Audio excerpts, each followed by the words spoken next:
Bismillahirrahmanirrahim.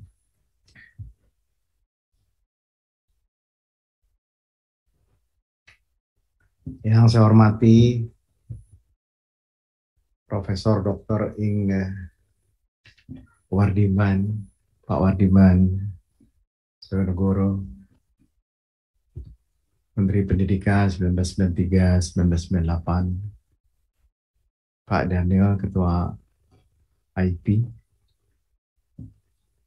dan seluruh para cerdik cendekia yang hadir pada hari ini, yang saya tidak mampu menyebutnya satu persatu, dan juga saya dengar ada juga dari generasi muda, ada yang sangat senior, ada para periset yang intens, dan ada sahabat saya Mas Didik, Mas Rudi Spur,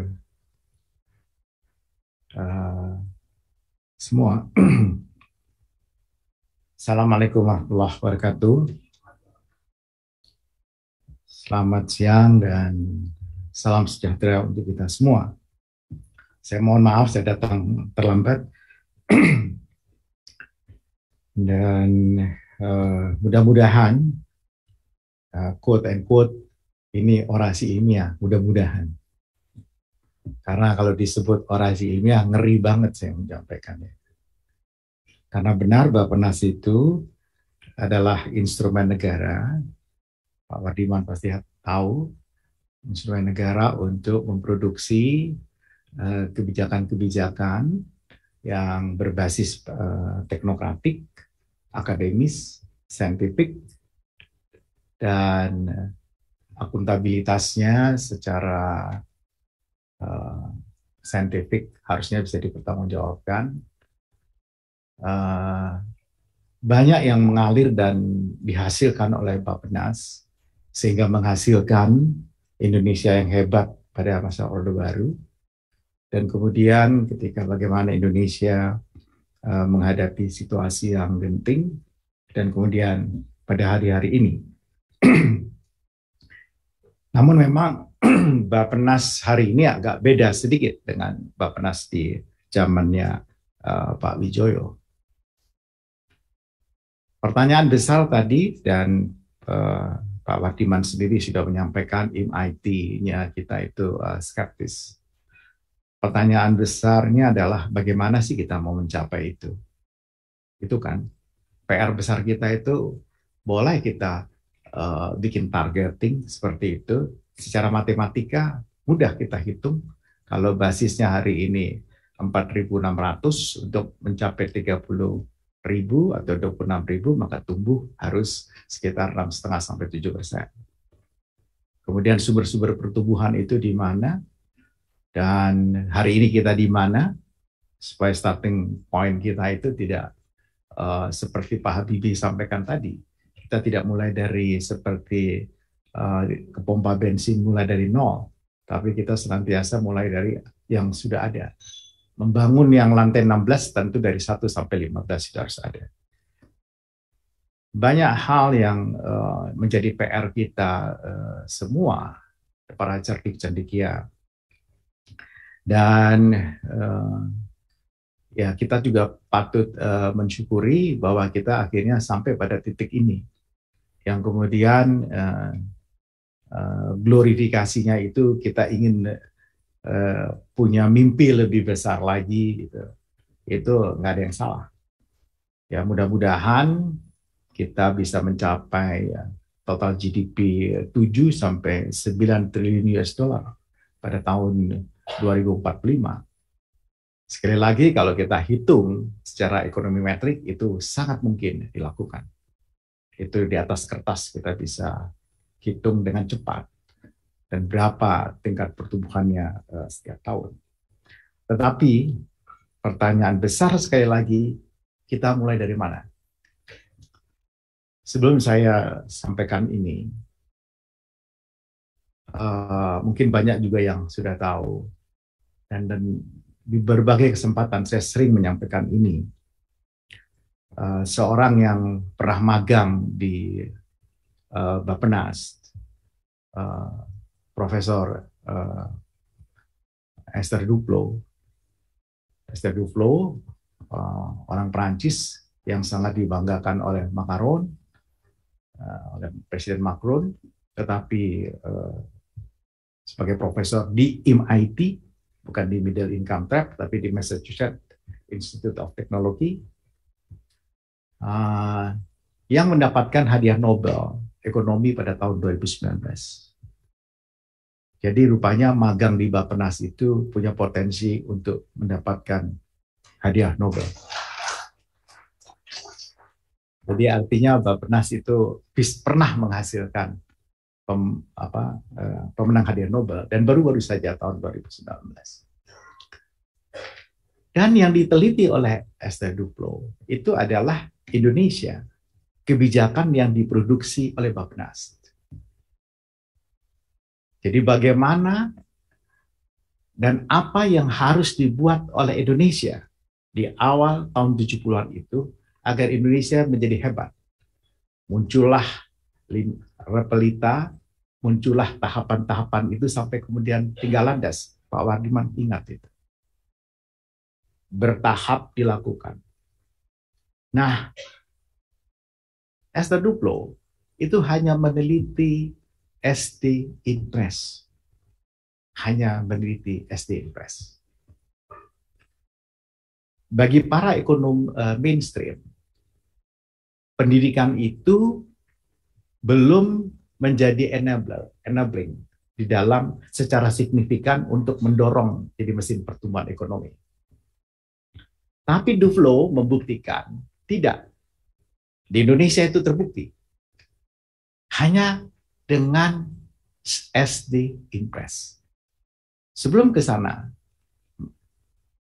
saya kira ini karena Pak Wijoyo Nitisastro pada waktu itu memang seorang ekonom dengan latar belakang yang kuat di demografi. Jadi ekonom demografi yang kuat, dia lihat seperti apa. Dan yang didesain oleh Pak Wijoyo CS ini, itu bukan hanya SD Impress, tetapi juga Puskesmas dan Posyandu.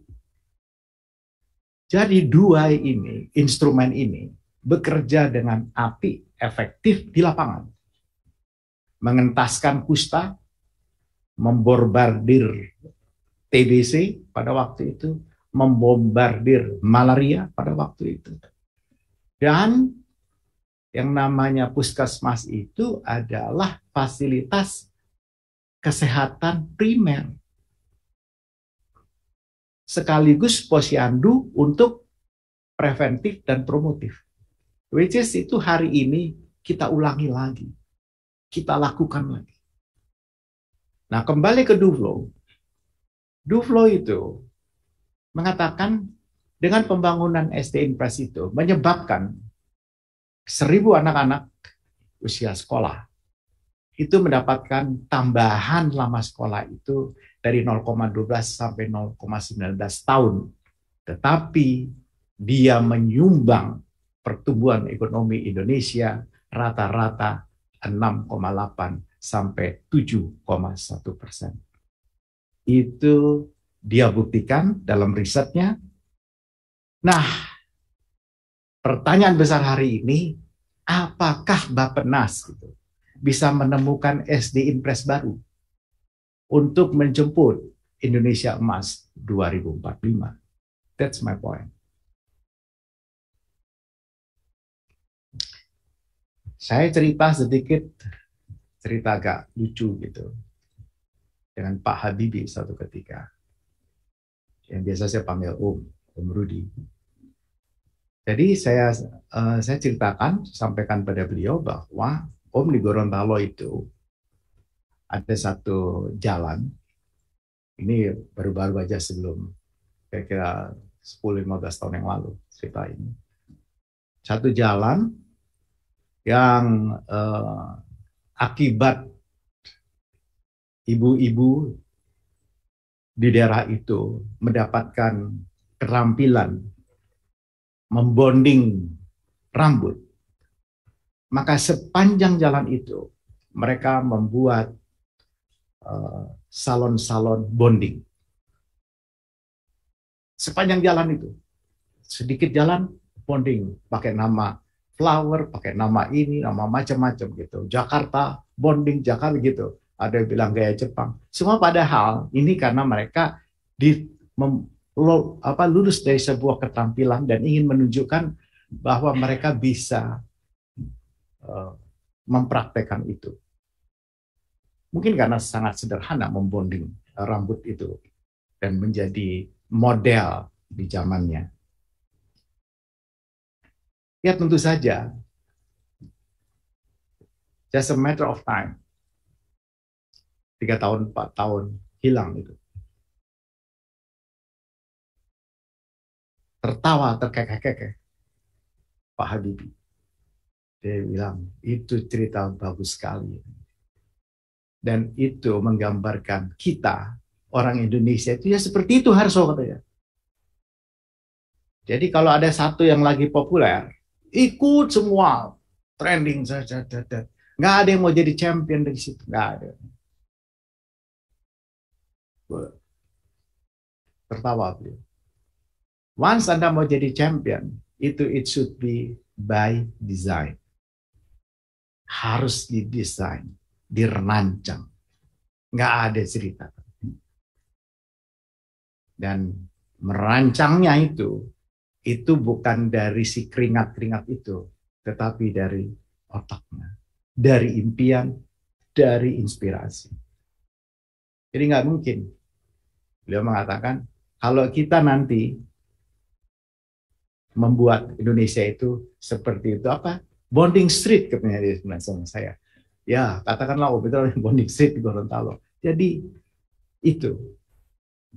Demikian halnya hari ini, ketika kita bilang hilirisasi industri, hampir semua ikut hilirisasi. Nikel, hilirisasi di mana-mana sampai akhirnya kehabisan bahan baku. Ya kan? Ceritanya Pak Satrio tadi itu ya, ini karena sudah ada pergeseran dari nikel kobalt, sekarang lithium fosfor, ferrofosfor. Ya, kalau gitu bagaimana dengan pabrik yang sama kita olah saja itu limbah baterai lithium untuk menghasilkan ini. Kan jalan-jalan pendek seperti ini kita suka short. Dan nggak mungkin.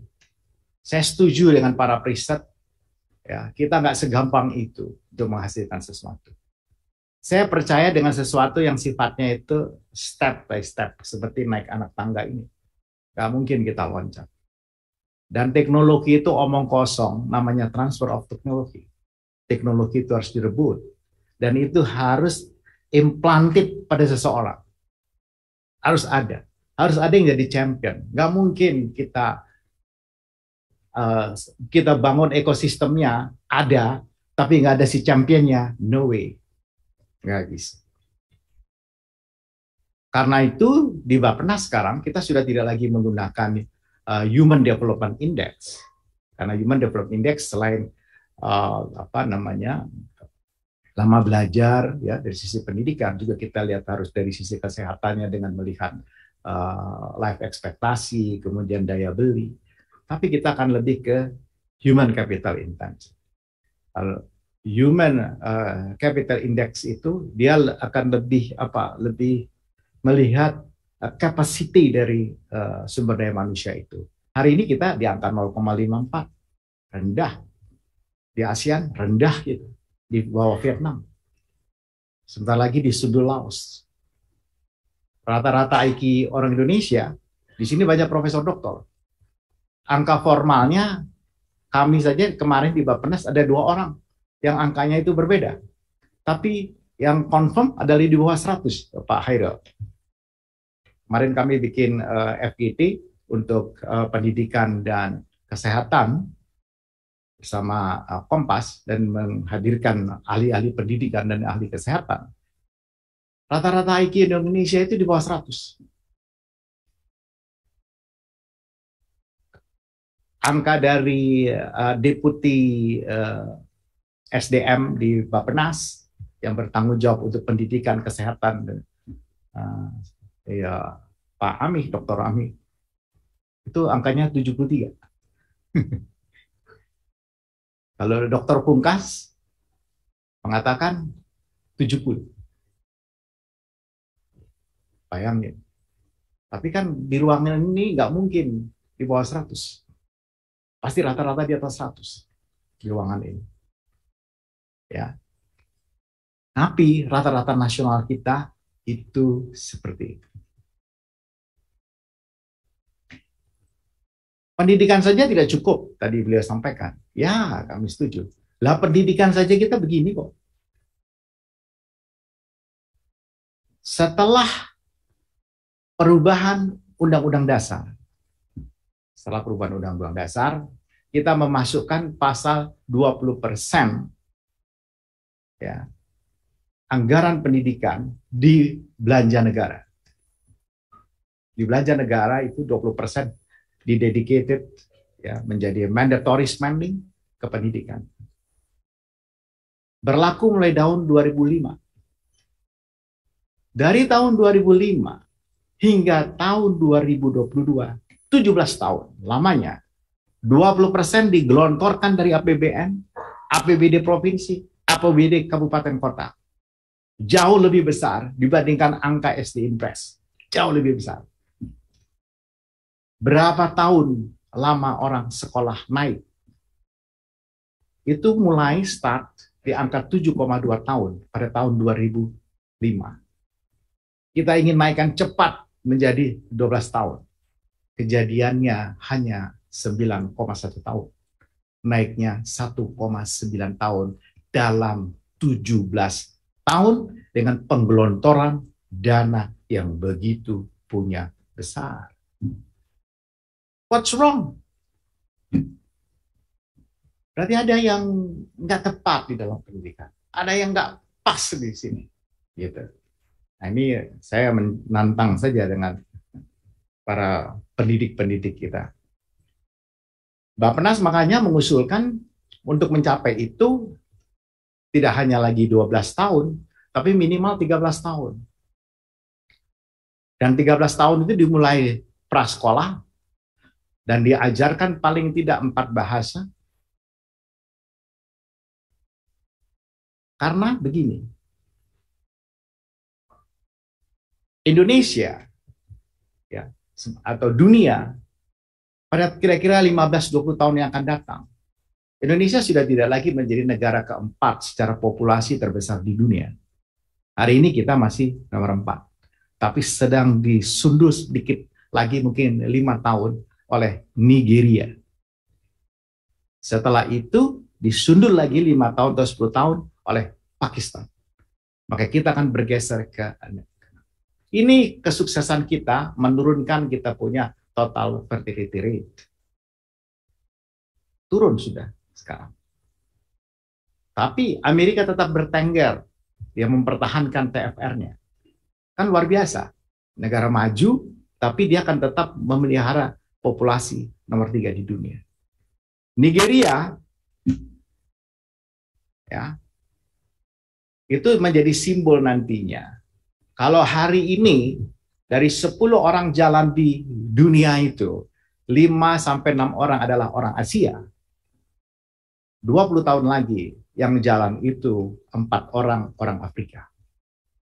Ini saya sampaikan pada Bapak Presiden tahun 2019 2020 sebelum sebelum pandemi.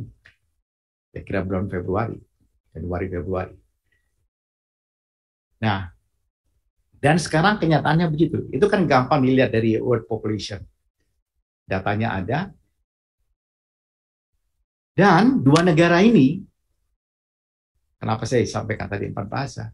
Di Nigeria itu, orang berbahasa Inggris dan berbahasa Prancis. Di Pakistan, orang berbahasa Inggris dan bahasa Pakistan dan mengerti sebagian bahasa Arab. Gitu. Di Indonesia, bahasa Inggris itu masih sebuah kemewahan.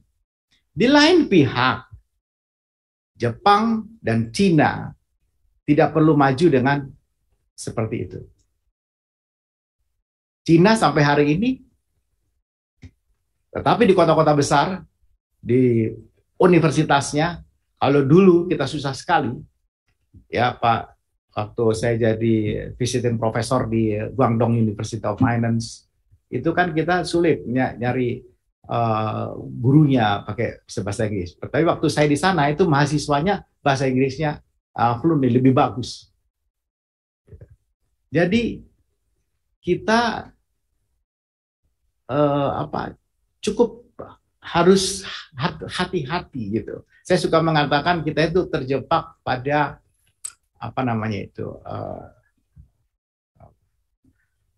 satu fenomena, ya saya suka mengamsalkan kayak balapan anjing itu, Greyhound syndrome, yang dia berputar-putar, dia pikir dia udah juara, padahal dia cuma tetap di situ.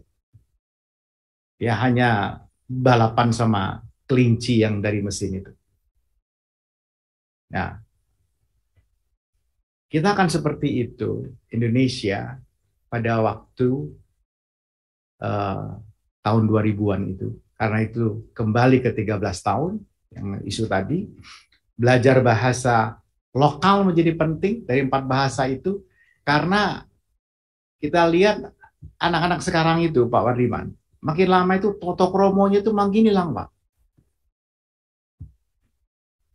Dan yang tersimpan di bahasa daerah itu, bahasa lokal, itu kan sebuah kearifan lokal, cara bersikap, cara melantunkan sesuatu, menyampaikan gitu.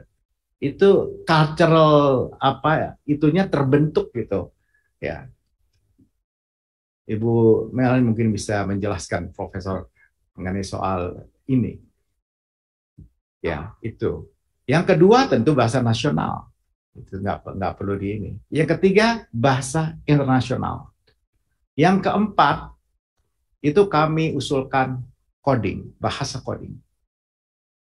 Cucu saya umur 5,5 tahun belajar bahasa coding lewat Zoom. Gurunya ada di India dengan berbahasa Inggris. Jadi generasinya sudah lompat seperti itu. Dia sudah bisa bikin game, ya Pak Hairil ya, Dava itu udah bikin ini, udah canggih lah, kita ketinggalan.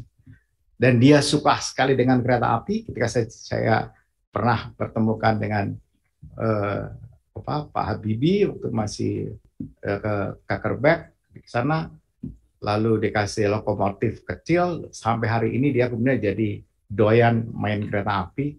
Dan kalau dulu saya main kereta api pakai nanti ya kereta api yang hobi yang mahal itu, saya tapi ya apa boleh buat. Tapi sekarang dia ngerti itu lokomotif itu, sepatunya dan sebagainya. Jadi Kato dengan ini nggak bisa kumpul ketemu dengan ini. Waduh, saya udah nggak bisa. Anak pada usia sekolah dasar. Jadi di tengah yang seperti itu ada anak-anak yang kita punya ekspektasi seperti mereka, tapi ada anak-anak yang saya jumpai ya stunting. Dan pemerintah daerah menghitung stunting untuk supaya dipuji bahwa di daerahnya itu stuntingnya segera hilang. Enak saja mereka ngitungnya. Jadi kalau sudah anak itu berusia di atas 5 tahun plus 1 hari, mau dia stunting atau tidak, dia buang. Jadi sekaligus itu mengurangi penyebut, sekaligus mengurangi pembilang. Penyebut, kemudian dia tekan sedemikian rupa, pembilangnya berkurang, penyebutnya. Nah, kan aneh bina jahit. Jadi saya dapati ada sebuah kabupaten yang dia sampai saya panggil, ya, dia bilang dia dari 34% turun ke 21, dan sekarang 8%. Saya bilang, Bupati, coba kamu jangan bohong sama saya. Bagaimana kamu hitungin? Bohong ternyata. Sudah dia undang ke istana pula. Dan saya ada lagi di sana. Mendagrinya juga senang sekali. Ini bisa Pak, bisa begini-gini. Karena dia menunjukkan bahwa dibantu teman-teman ITB bisa melacak dengan cara ini. Itu kan hanya pekerjaan yang offline menjadi online. Lah yang offline yang nggak mau ke online gimana? Miss itu data. Jadi di tengah yang begitu kita masih punya stunting. Angkanya sekarang 21%.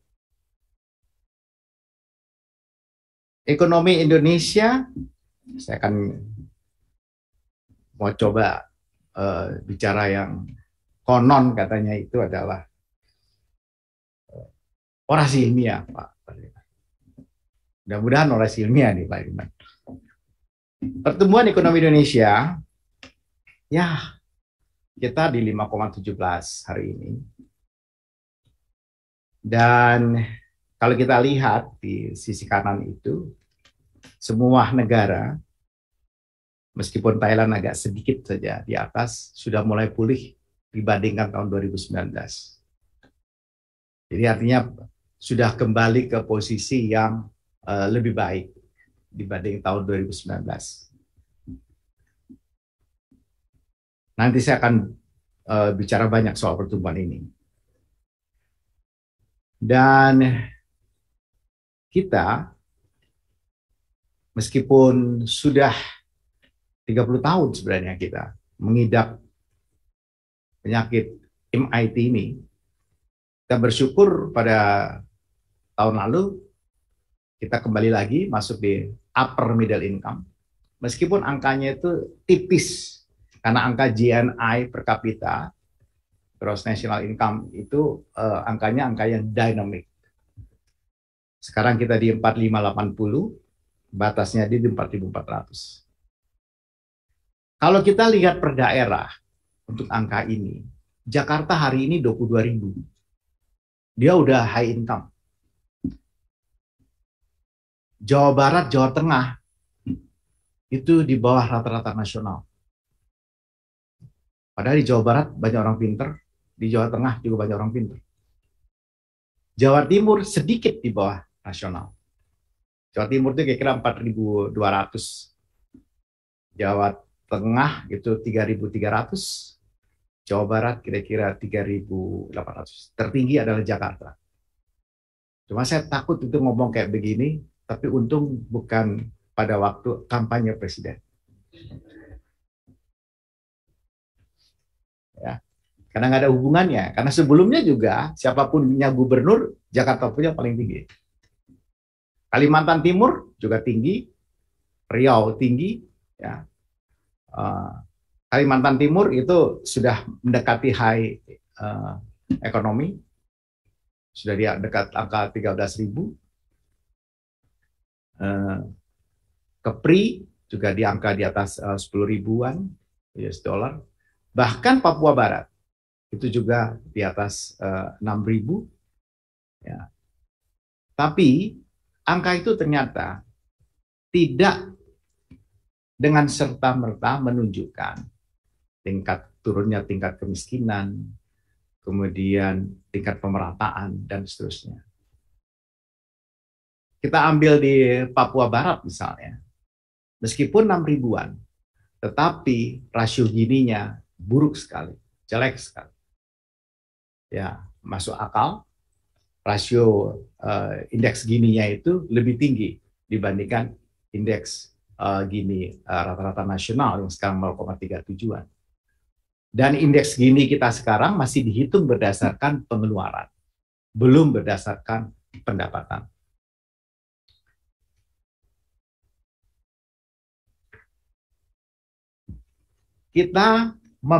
Perekonomian kita ini punya pekerjaan rumah yang sangat besar sekali. Seperti tadi Pak Wardiman nukilkan mengenai tingkat pertumbuhan ekonomi kita. Dan dalam 20 tahun terakhir ini kita hanya tumbuh pada kisaran 5%. Untuk gambaran yang paling gampang, kalau kita ambil angka 20 tahun pada kurun waktu yang sama, kita bandingkan dengan Bangladesh. Saya suka bandingkan dengan Bangladesh. Bangladesh itu pada tahun 2002 itu 460-an. Ya. Kemudian pada tahun 2022 itu dia naik 5 kali lipat lebih. 4.600 kira-kira sudah sekitar 2.600-an. Sementara kita dari 2.200 naik ke 4.500. Naiknya 2 kali lipat. Bangladesh naik 5 sampai 6 kali lipat. Jadi kita memang tidak bisa greyhound gitu, sindrom. Kita rasa kita hebat gitu. Ada negara lain. Saya ingin tanya, bapak-bapak punya gambaran nggak mengenai negara yang disebut negara Ethiopia? Yang kita tahu Ethiopia itu adalah namanya Michael Jackson, kemudian Quincy Jones, kemudian Lionel Richie bikin lagu We Are the World, ya kan? Karena miskinnya luar biasa pada waktu itu. Tahu nggak hari ini Ethiopia termasuk salah satu negara yang memasok makanan di Afrika. Jadi memang kita harus hati-hati juga melihat saudara-saudara kita di Afrika itu. Kemajuannya seperti apa. Karena memang base-nya masih rendah sehingga loncatannya jauh lebih tinggi. Kita sementara base kita sudah di tengah gitu, untuk naik itu memang ada yang sudah bagian-bagian lain udah saturated. Gitu. Nah, tingkat pertumbuhan ekonomi kita 4,88% selama 22 tahun. Rata. Kita tidak pernah mampu lepas dari 5%. Rata-rata ekor kita itu antara 6 dan bahkan kemarin sampai di angka 7,3 ekor. Padahal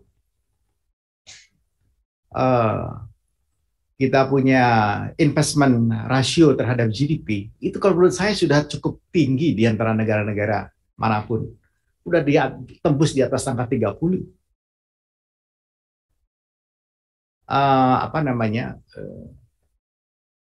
Cina pada waktu dia tumbuh pesat sekali, itu juga nggak sampai 40% rasio investasinya terhadap dia ditopang sama ekspornya.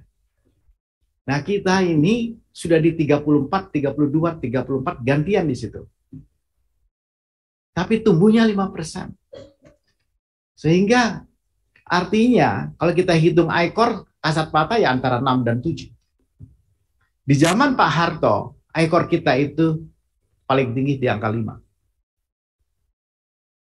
Di angka 5 aja Profesor Sumitro udah teriak-teriak. Karena harus di angka 4, sekian 4 gitu. Sehingga kita tumbuh 7%, tetapi kita punya investment itu hanya 28, 26, 28. Nggak pernah di atas 30. Nah, ekor yang tinggi ini itu adalah kesalahan kita kalau menurut kami. Kalau di diagnostic group yang dibuat di Bappenas, group diagnostic yang kita bikin, itu adalah karena ya tadi pilihan-pilihan industri, pilihan-pilihan teknologi, pilihan-pilihan. Kenapa demikian? Sulit saya untuk menjawab ini, kenapa kita bisa seperti ini. Saya ingin, kalau secara pribadi saya sampaikan, karena kita tidak berani memilih. Kita maunya apa? Seingat saya, ketika Pak Habibie mencanangkan kenapa ada industri strategis. Kalau kita ingat ceritanya, di pesawat terbang itu kan bukan soal pesawat terbangnya, Harso. Tetapi adalah di dalamnya itu ada kumpulan-kumpulan knowledge yang bisa kita pakai untuk pertanian, kita bisa pakai buat listrik, kita bisa pakai buat energi, bahkan buat arsitektur, buat bahan material. It's a lot, gitu. Itu saya dikuliahin oleh beliau, kalau nggak salah di Munchen, di Munich. Nah, itu. Jadi bukan ini, karena waktu itu beliau sama Mas Ilham maunya untuk R80 itu. Jadi pesawat itu tidak bisa dilihat di situ. Ini pesawat F-35B milik Marinir hilang. Kemarin kan hilang tuh. Tidak ditemukan. Sulit ditemukan karena tidak bisa dilihat, karena teknologinya canggih dan sebagainya, termasuk ya tidak bisa ditemukan itu.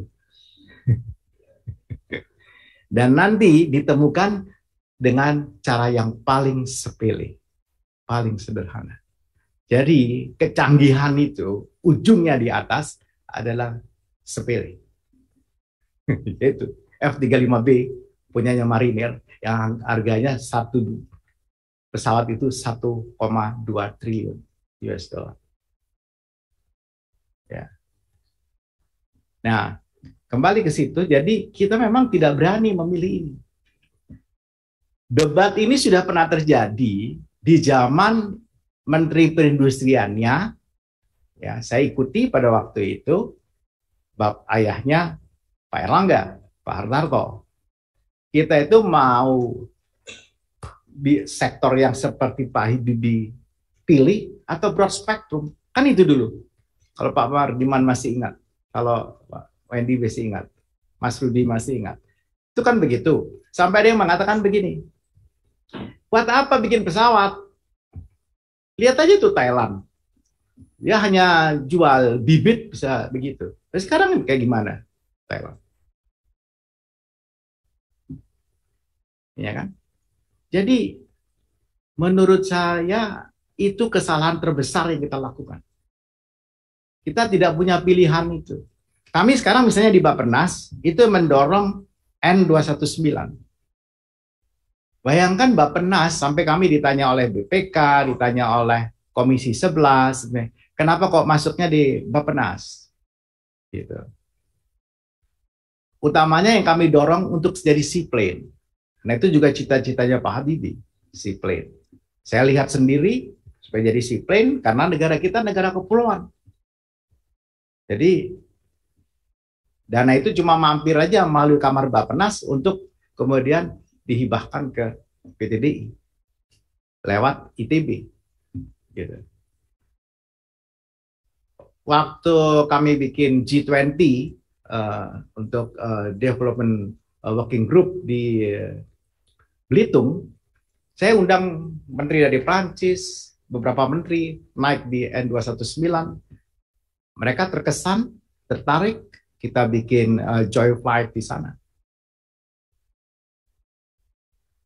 Kami bercita-cita N219 yang seaplane itu mudah-mudahan segera dapat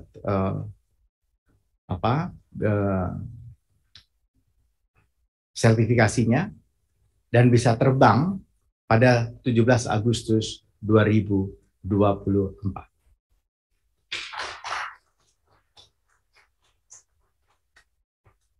Paling enggak ada sedikit lambang Bappenas di mana gitu. Ya, jadi kami dorong yang seperti itu. Kami yakin karena memproliferasi, mengembangbiakkan kebolehan-kebolehan itu memang ada di barang, ada di sesuatu. Ini cara berpikir engineer. Ya. Meskipun saya bukan engineer yang bikin-bikin barang, tapi cara berpikir engineer kan begitu. Dia bagaimana itu kan kumpulan-kumpulan kebolehan di dalam itu kan backward linkage-nya kan banyaknya minta ampun. Nah, kita itu punya knowledge distance antara pengambil kebijakan dalam melihat hal yang seperti ini, sehingga kita tidak fokus.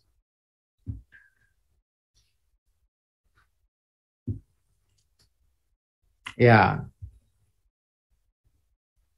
kalau secara ilmiah, gitu, quote and quote, saya suka protes dulu. Saya pernah mengasisteni Profesor Suharsono Sagir, ya, pengajar ekonomi kan. Jadi saya jadi asistennya dia untuk ITB, karena ada ekonomi itu. Beliau senang sekali kalau kita kasih contoh-contoh menjawab soalnya dia itu taman mini, pokoknya yang kayak begitu gitu. Mengenai belanja-belanja yang spending yang nggak bener gitu. Tapi ketika saya kemudian dengan saudara Matias Taib waktu itu, kami bicara-bicara mengenai total faktor productivity, ya, modelnya si Cobb Douglas itu. Itu saya tanya sama Pak Sagir, Pak Sagir, yang kayak gini nih kenapa nggak diajarkan di Fakultas Ekonomi? Tidak diajarkan di Fakultas Ekonomi. TFP itu coba ada anak ekonomi nggak di sini? Saya mau tanya, saya mau tes. Ada nggak mahasiswanya gitu loh, DLPDP dari Fakultas Ekonomi UI gitu misalnya, atau saya mau mana gitu. Saya mau tanya sama dia, Anda tahu nggak TFP terus gimana TFP kita? Dan di mana TFP kita sekarang? Yang sekarang defisit menjadi negatif itu. Di mana sih ngitungnya itu? Gitu. Angkanya. Nah, TFP itu kan melambangkan sebenarnya uh, seperti begini.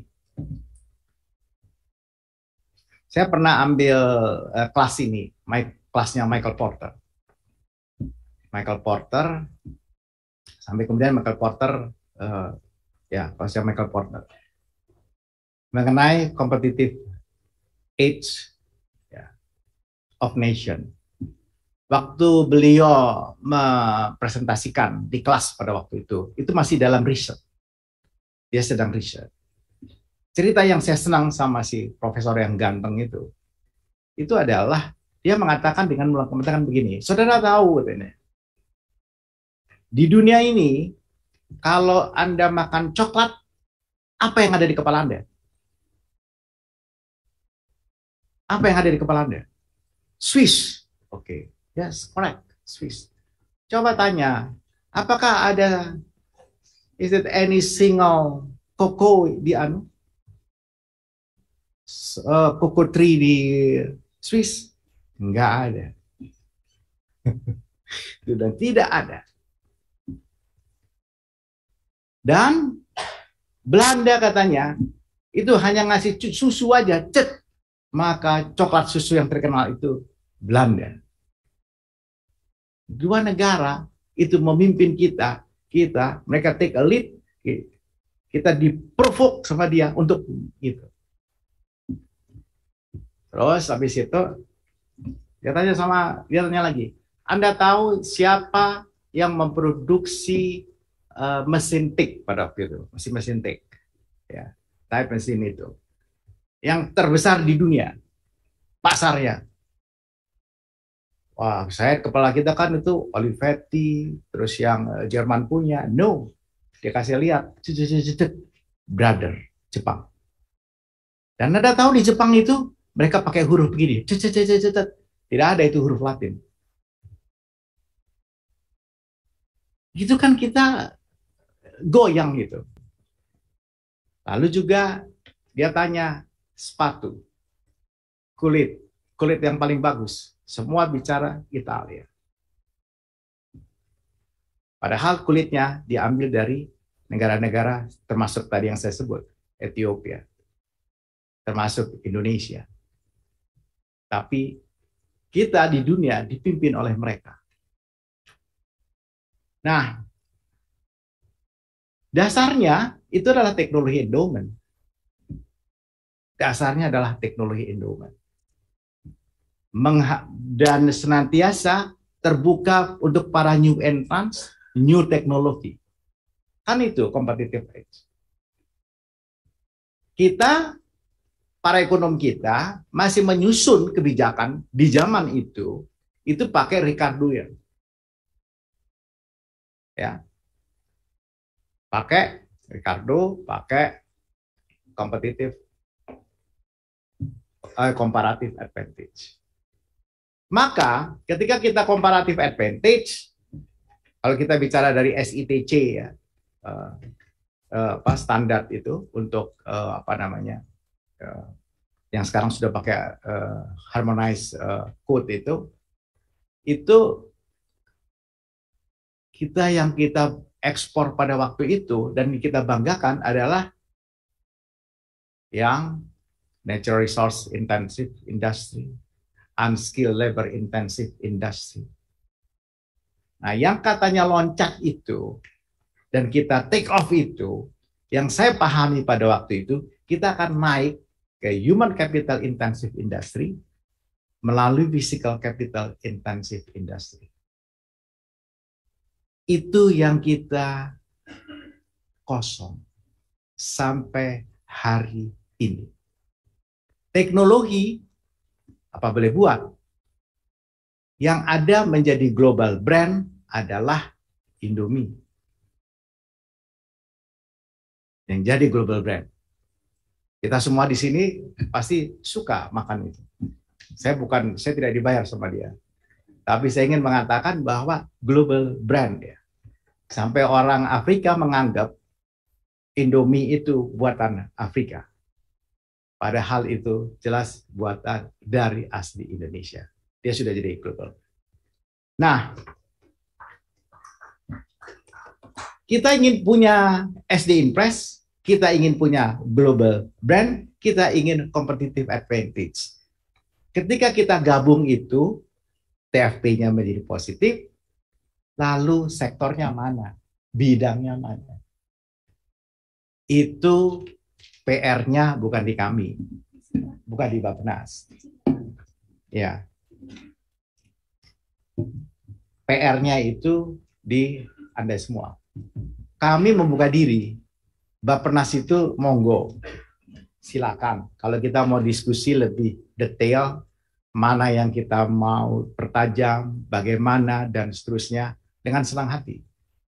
Ya, contohnya, kami buktikan Bappenas itu dengan N219. Kami promote itu. Nah, kami juga mempromot talenta-talenta Indonesia yang hebat-hebat. Salah satunya si Alan. Nggak bawa kita video itu ya. Dia anak muda, sekolah di Berkeley, sekolah bioteknologi. Kemudian dia sekarang menjual DNA buatan untuk jagung. Isinya sebesar ini, tempatnya, aparatnya itu besar begini, isinya kira-kira 1 juta DNA di dalam tempat seperti ini yang saya lihat waktu di Berkeley itu, harganya 1 DNA $100. So what does it mean? $100 juta satu kantong dia. Anak Indonesia. Startup perusahaannya dia bukan startup digital kayak gitu, tapi startup produksi yang based on R&D. Siapa yang membiayai? NASA, pemerintahan Amerika, perusahaan-perusahaan besar, dan seterusnya. Kenapa bisa begitu? 2 orang, 1 orang Indonesia, 1 orang Ceko, apa seorang apa itu? Mana Ari? Orang apa 1 itu Ari? Mereka kan berdua itu. 1 orang Indonesia, saya sampai undang ke sini. 2 orang itu luar biasa menghasilkan seperti itu dan dibiayain. Kemarin saya minta datang ke sini, tapi nggak sempat. Saya mau kenalkan ke Presiden. Saya sampaikan Bapak Presiden bahwa ada anak Indonesia sekelas ini. Dan dia kemudian sudah menjadi aset Amerika. Kalau begini yang salah siapa? Bappenas. Saya mau berhenti di situ. Assalamualaikum warahmatullahi wabarakatuh.